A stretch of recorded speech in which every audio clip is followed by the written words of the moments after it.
The Queen has expressed her sincere wish for Camilla, the Duchess of Cornwall, to be known as Queen Consort when Prince Charles becomes king. On any continent can ever take away by staying true to Canadian. I'm completely hopeless at it. What if the royal family's most trusted members were hiding a secret so explosive it could shatter the monarchy? On a quiet morning, a discovery rocked Buckingham Palace, a stolen treasure, a broken trust, and a betrayal that would send shockwaves through the entire nation.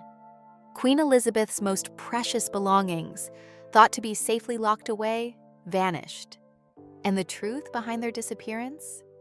The news of the passing of Queen Elizabeth II left a deep void, not only for her family, but for the entire United Kingdom and the world. Her death marked the end of an era filled with decades of service, duty, and unwavering commitment to the crown. It was a moment of grief for those closest to her, but also for millions who had admired and respected her through the years. In the wake of her death, the royal family found themselves in mourning, yet at the same time, they were also tasked with carrying on the monarchy's heavy responsibilities. For those in the inner circle of the royal household, the loss was felt deeply on a personal level, and the grief was compounded by the complex responsibilities of managing her legacy. As Queen Elizabeth's funeral took place in September 2022, there was a sense that the long chapter of mourning was drawing to a close. The formalities had been observed, the black crepe bunting that marked the period of mourning had been folded away, and the ceremonial events had finished. But despite the public closure, there remained an undeniable feeling that, behind the grand ceremonies and state functions, the monarchy's business continued. Life within the walls of Buckingham Palace had resumed as normal, or so it seemed. It was a quiet Wednesday morning on May 4th, 2025, when the first signs of trouble began to surface.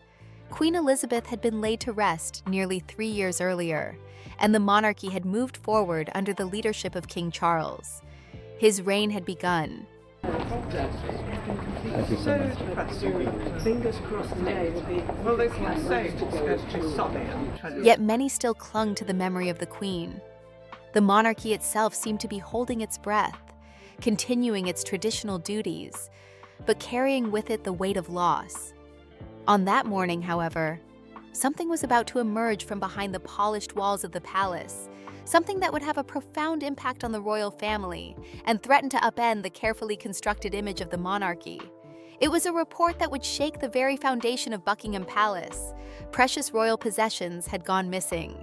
The royal collection, which included Queen Elizabeth's jewelry, personal papers, and some of her most treasured heirlooms, had been stored under the strictest of safeguards. According to royal tradition, these belongings were to remain locked away for a period of 99 years following the Queen's death. This period, known as the archival period, was meant to protect the Queen's legacy and prevent the release of private items before their time. This rule was enforced by the Royal Collection Trust, which ensured that no royal possession could be claimed or removed, either by family members or by the public. It was a safeguard to ensure that the monarch's legacy remained intact, protected from personal claims or the pressure of public interest. The items were seen as not only precious, but also as symbols of the Queen's rule, her personal journey, and the continuity of the monarchy itself. Yet, despite these strict protections, an alarming report surfaced that morning. Several of the Queen's most significant possessions were gone. Among the missing items were the sapphire Jubilee brooch, which had been worn by the Queen during her 65th year on the throne, and the double-strand pearl necklace she had worn to Princess Diana's funeral in 1997. But perhaps the most troubling of all were the handwritten journals, which were only known to a few within the royal family. These journals, written during the darkest days of the COVID-19 lockdown, contained letters from the Queen to her heirs and offered a deeply personal insight into her thoughts during a period of global crisis. The royal treasurer, Mr. Donald Walton, was the first to bring the news of these missing treasures. He arrived unannounced at Buckingham Palace with the troubling report, which immediately set off a series of events that would soon escalate beyond anyone's expectations. As the news reached Prince William and Princess Anne, the calm of the palace quickly unraveled. This was no small matter. It wasn't just a case of lost possessions. The missing treasures were a matter of profound importance to the royal family, not just from a monetary or historical standpoint, but because they were symbols of the Queen's reign and legacy. The missing items were not just valuable, they were personal, deeply intertwined with the Queen's identity and her relationship with her family. Prince William and Princess Anne swiftly summoned Mr. Walton to a private meeting. The room in which they gathered was often used for matters of state, for critical briefings that required the utmost seriousness. The tone was set early, as the royal siblings demanded answers. Mr. Walton, shaken and clearly troubled, explained that the items had been under his supervision for the past 2 years, and that all procedures had been followed. Everything had been sealed, double-logged, and secured. But now, 3 of the Queen's most prized possessions were missing. There was no explanation, no clear answer as to how or why this had happened. Prince William, ever the calm and decisive figure, leaned forward and questioned Mr. Walton further. If the treasures had been properly secured, how was it possible that they had gone missing? Walton could offer no reasonable explanation, only a promise to do everything he could to uncover what had happened. But this was not enough. Not for Prince William, not for Princess Anne, and certainly not for King Charles. When the news reached King Charles, the severity of the situation hit him with full force. Rising from his chair in his private study, his expression was one of disbelief, but also of cold resolve. This was no longer just about missing jewels or heirlooms. This was about his mother's legacy. This was about the monarchy itself, and the breach of trust that such an act represented. Charles summoned Mr. Walton once again, this time to his private quarters, demanding answers. He made it clear that this issue would not be softened or covered up. He needed the truth, and he needed it quickly.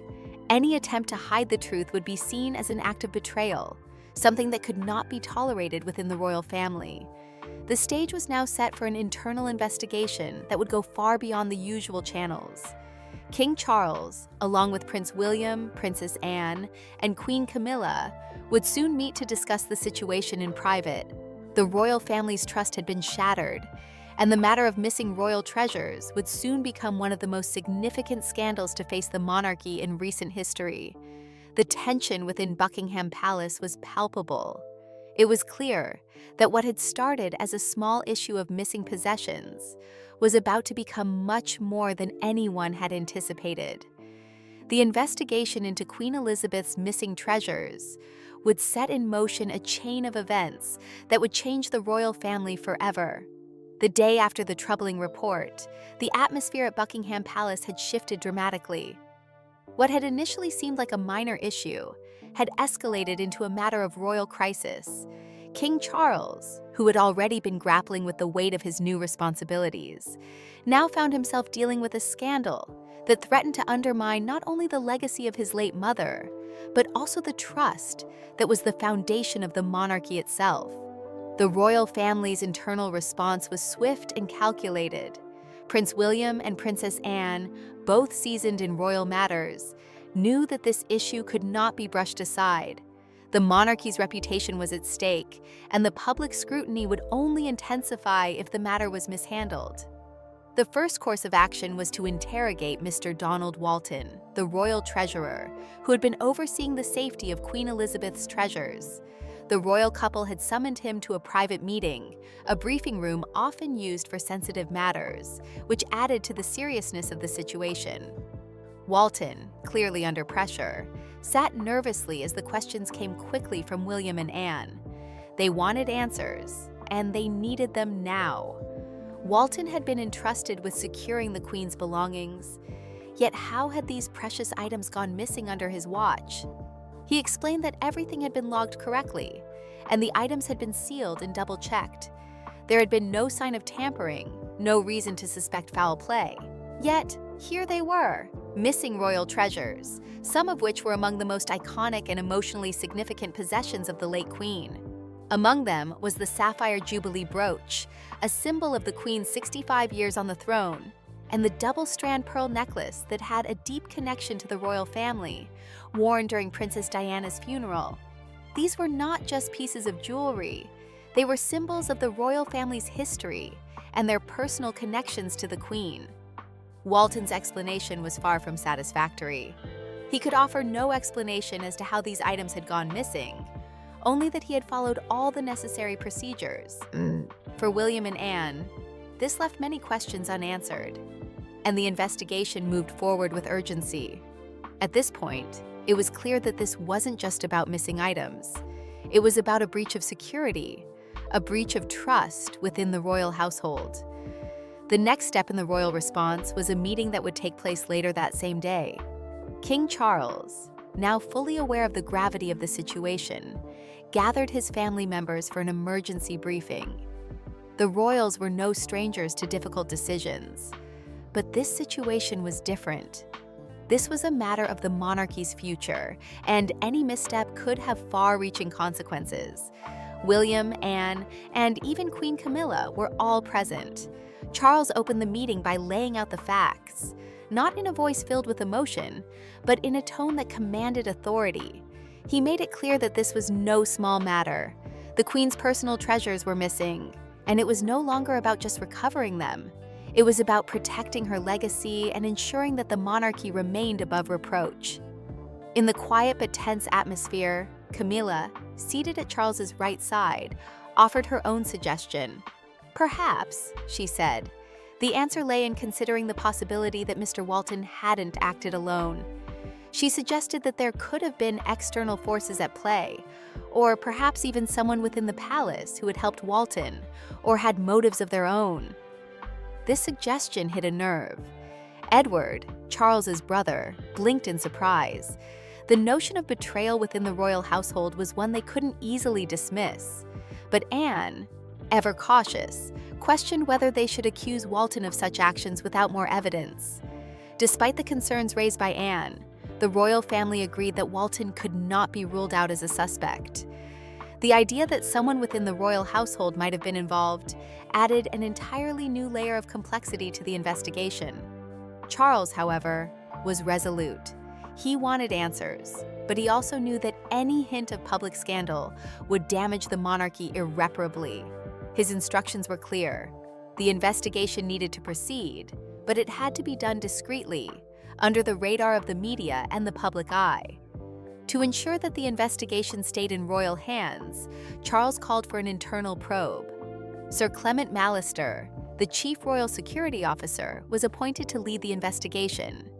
His decades of service in the intelligence community had given him the experience needed to handle sensitive matters, and now he was tasked with uncovering the truth of what had happened to the Queen's treasures. At 5 p.m. that day, Sir Clement arrived at the palace for a private meeting with Charles and Camilla. There, he was briefed on the situation. The investigation needed to be conducted under the strictest secrecy. Charles made it clear that no one, not even the royal press, should know the details of the investigation until it was concluded. He instructed Sir Clement to proceed with full authority, ensuring that the investigation was both thorough and confidential. For the royal family, it wasn't just about finding the missing items. It was about maintaining the integrity of the monarchy, and King Charles knew that any public scandal could undermine the institution he had just inherited. There was no room for error. By the following day, the news of the missing royal treasures had already begun to spread. Though Buckingham Palace remained silent, the press had quickly picked up on the story, and speculations were running wild. Headlines across the UK, and even internationally, questioned how such a breach could have occurred. Was it an inside job, a political move, or was there something more sinister at play? The press conferences held by Mr. Walton did little to reassure the public. His tone was defensive, almost desperate. The more he spoke, the more the narrative began to crumble. The public didn't want vague answers. They wanted names. They wanted clarity. The royal family's reluctance to address the situation head-on only fueled the conspiracy theories. People speculated, and in doing so, they increased the pressure on the royal family to deliver a swift resolution. But the investigation continued behind closed doors, and Sir Clement was beginning to dig deeper into the mystery. He worked tirelessly, interrogating every officer on the Royal Treasury floor, including Walton himself. But each person's statement was consistent. Nothing had seemed out of place. No one had seen anything unusual. The logs were all in order, but still, the jewels were missing. It didn't make sense. There were no fingerprints, no signs of forced entry, and no breach alarms. The palace appeared airtight. It wasn't until days later that Sir Clement found something unusual in the logs. A rookie guard, Robert Halton, had clocked in early on April 27, 2025. Halton's shift was supposed to begin at 6:00 a.m., but he had clocked in at 3:49 a.m. There was no follow-up, no closing log, and no explanation for the early start. This was the first lead Sir Clement had found that didn't fit the official narrative. Halton's name had appeared in previous reports, but he hadn't raised any flags. His background had been clean, his security clearance unblemished. So why had he been there so early?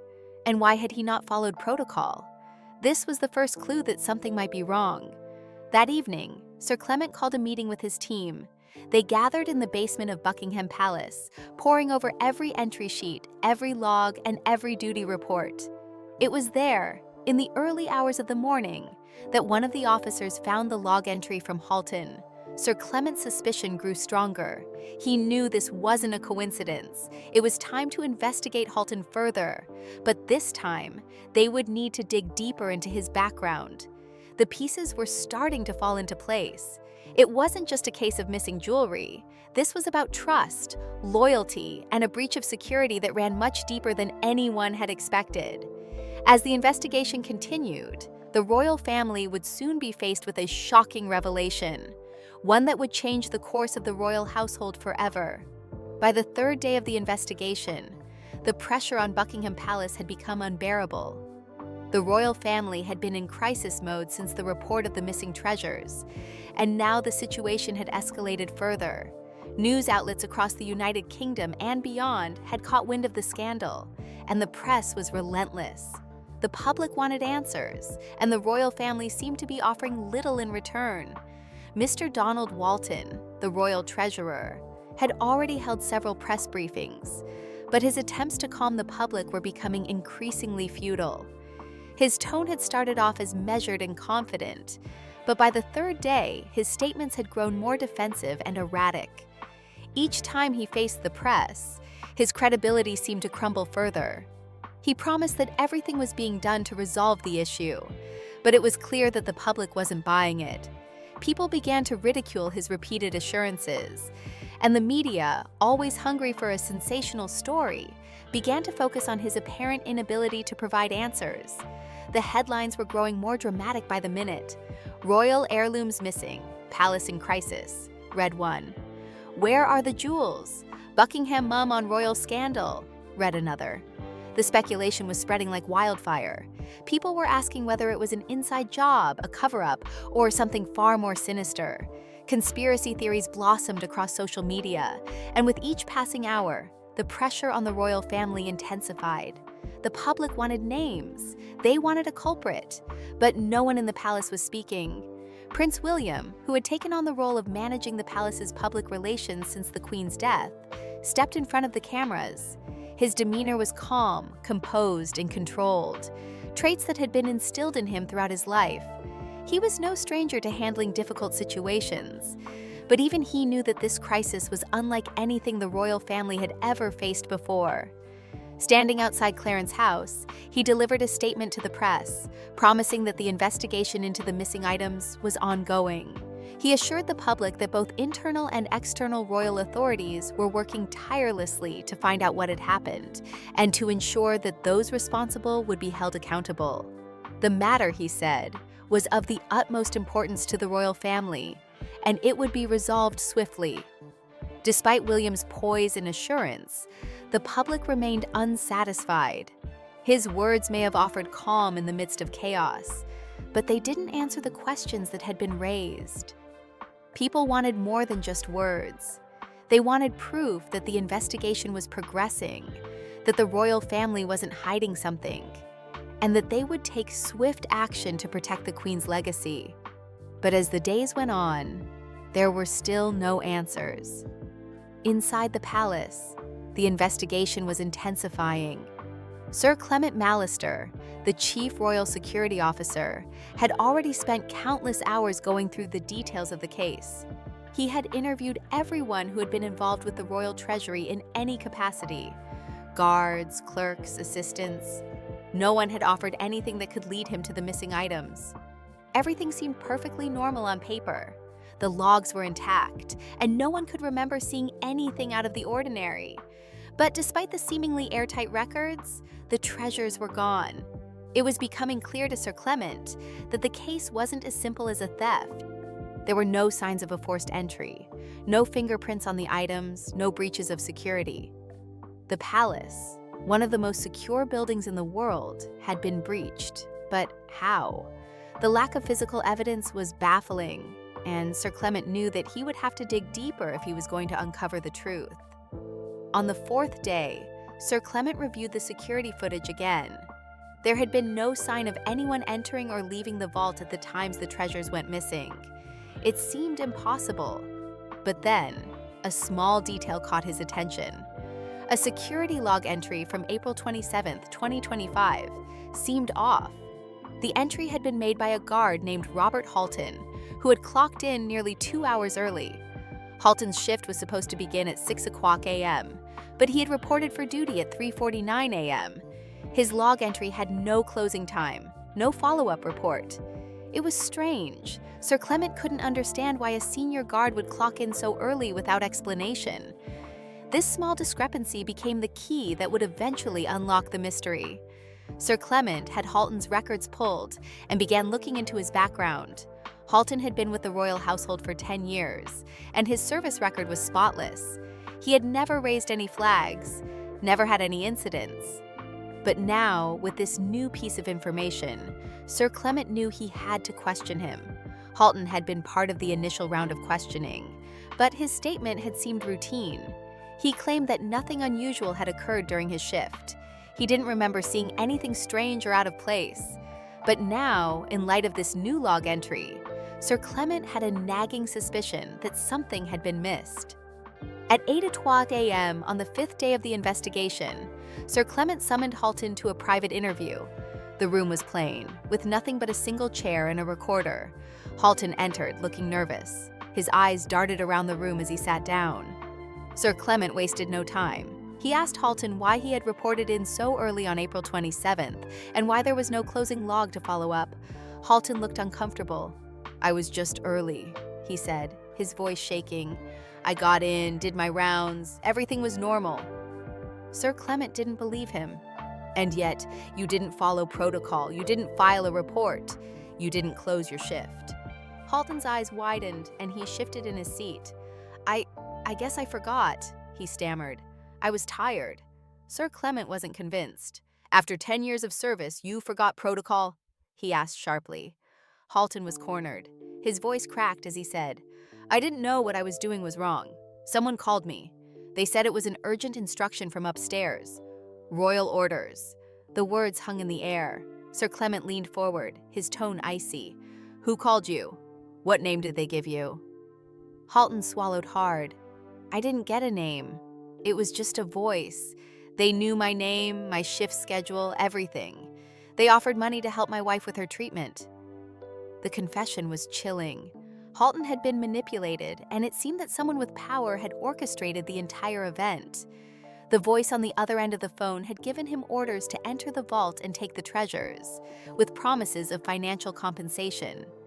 But the biggest shock came when Halton mentioned the phone call. "Do you remember the number?" Sir Clement asked. Halton nodded. "Yes, it was an unregistered number. I didn't think much of it at the time." Sir Clement immediately instructed his team to trace the call. It took mere minutes before they identified the location of the call. It had originated from within Buckingham Palace itself. The realization hit Sir Clement like a ton of bricks. The call had come from inside the palace, meaning that someone within the royal household had been behind the theft.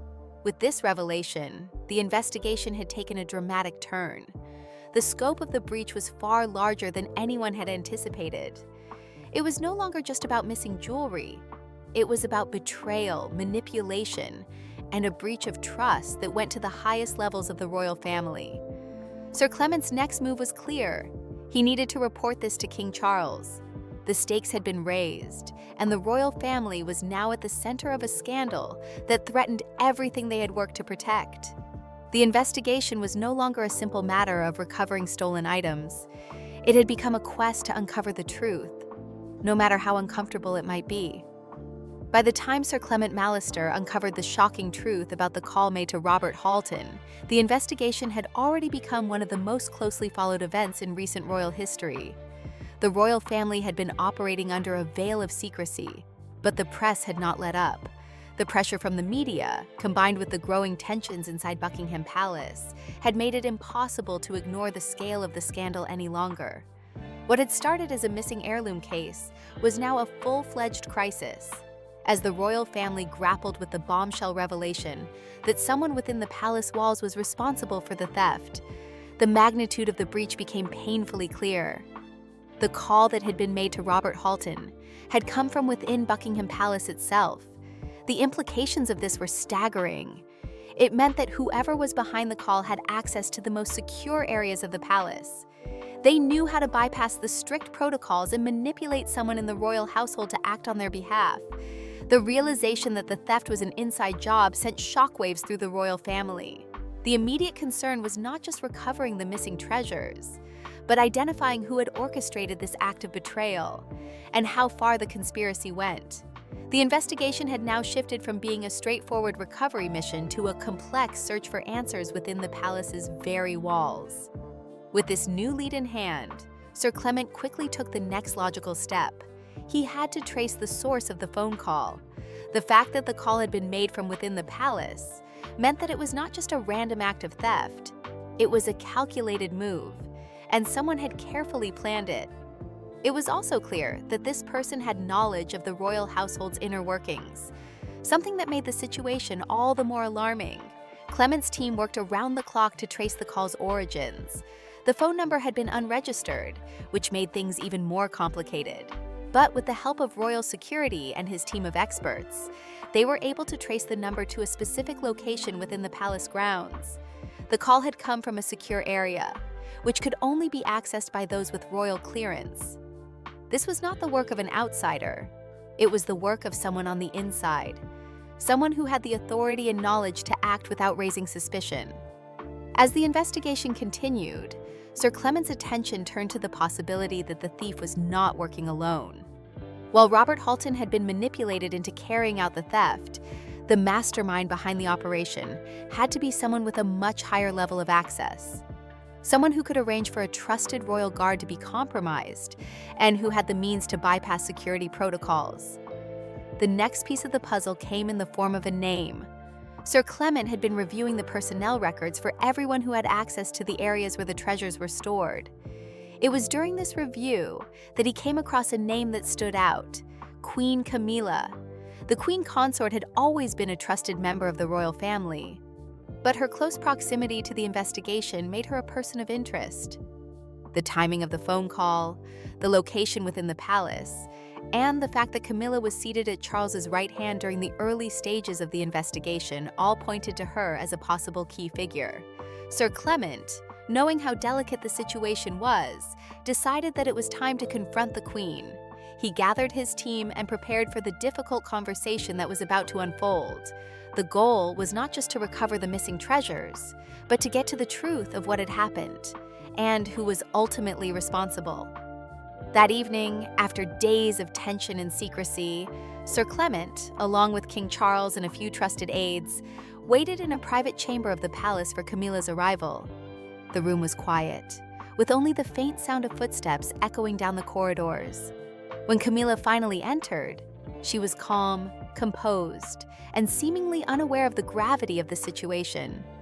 She greeted them with a warm smile, but it was clear from her demeanor that she was unprepared for what was to come. Charles, though visibly strained, said nothing at first.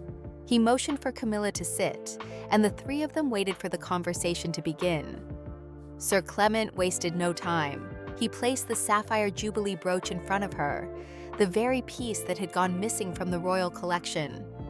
The brooch, once thought to be lost forever, now sat in front of her, a symbol of the betrayal that had shaken the monarchy to its core. Camilla glanced at the brooch, her expression remaining neutral. But there was something in her eyes, something that spoke of a hidden knowledge, a secret that she wasn't ready to share. Sir Clement did not waste time with pleasantries. He went straight to the point. "We know that the brooch was found in your granddaughter Eliza's room," Sir Clement said, his voice calm but firm.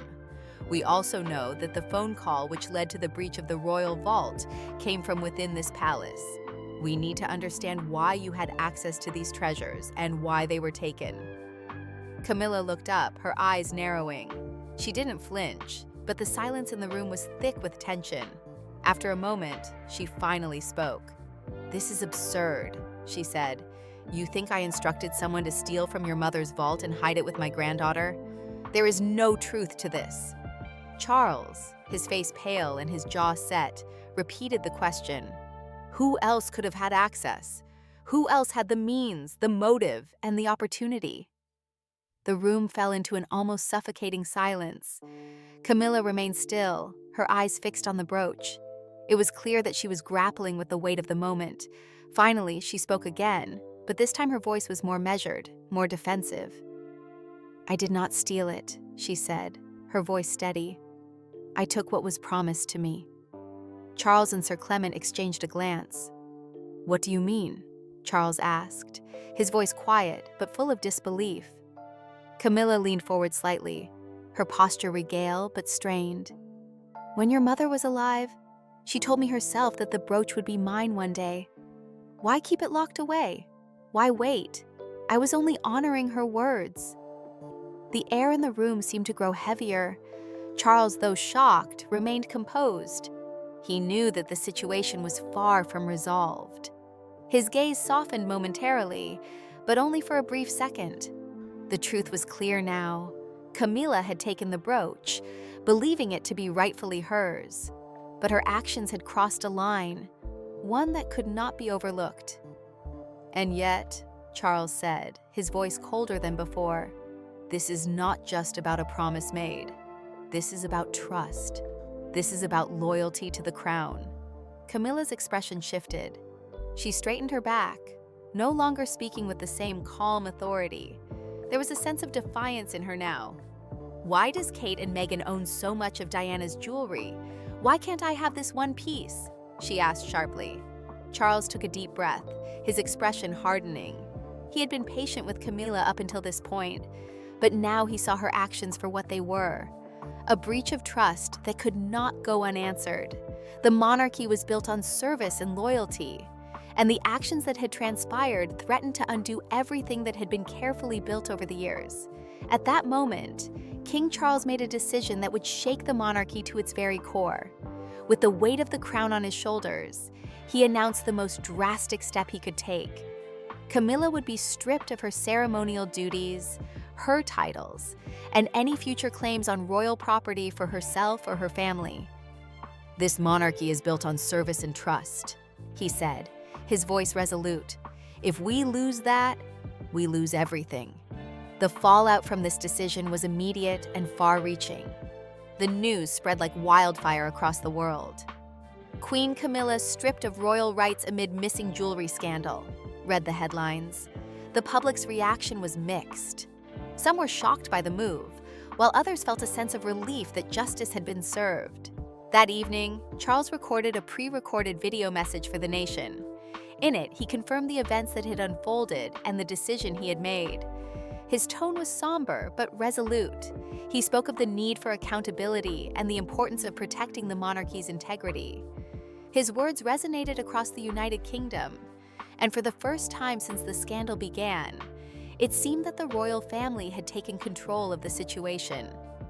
As the dust settled, the questions remained. Had Camilla truly acted out of loyalty, or was there something more sinister behind her actions? Was justice truly served, or was there more to this royal drama than met the eye? Only time would tell, But one thing was certain: the monarchy would never be the same again.